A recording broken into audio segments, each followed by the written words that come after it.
दोस्तों, कुछ जगहें सिर्फ हॉन्टेड नहीं होती, वो आपको अपनी तरफ खींचती हैं, जैसे कोई आपको बुला रहा हो।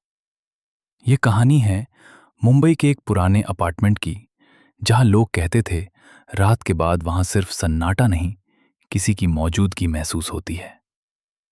आरव हाल ही में उस फ्लैट में शिफ्ट हुआ था। पहली ही रात उसे अजीब सा एहसास होने लगा। कमरे में हल्की सी खुशबू थी, जैसे कोई अभी अभी वहां से गुजरा हो, लेकिन फ्लैट में वो अकेला था। रात के करीब 1 बजे उसे अपने पीछे किसी के चलने की आहट सुनाई दी। धीरे, बहुत धीरे। वो मुड़ा, लेकिन वहां कोई नहीं था। फिर अचानक उसके कान के पास एक धीमी सी आवाज आई, तुम अकेले हो? उसकी सांसें रुक गईं। कमरे की हवा अचानक ठंडी हो गई। अगले दिन उसने सोचा शायद वहम है, लेकिन दूसरी रात जब वो सोने ही वाला था, उसे महसूस हुआ जैसे कोई उसके बहुत करीब बैठा हो।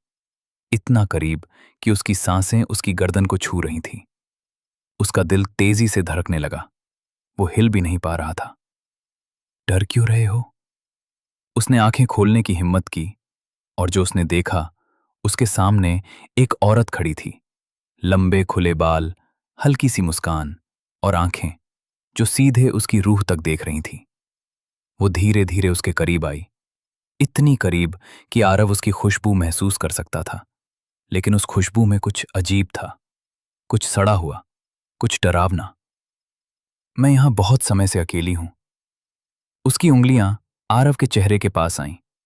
जैसे ही उसने उसे छूने की कोशिश की, अचानक आरव के पूरे शरीर में बर्फ जैसी ठंड दौड़ गई। वो औरत मुस्कुराई, लेकिन इस बार उसकी मुस्कान खौफनाक थी। उसका चेहरा बदलने लगा।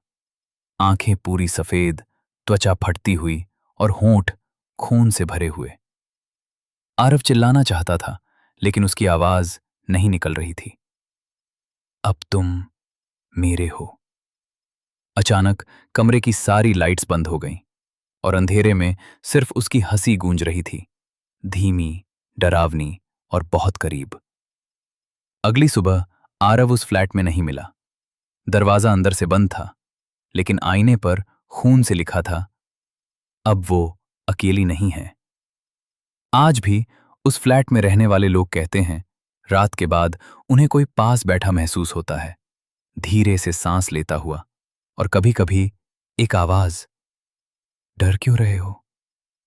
क्योंकि शायद अब अगला नंबर आपका हो सकता है।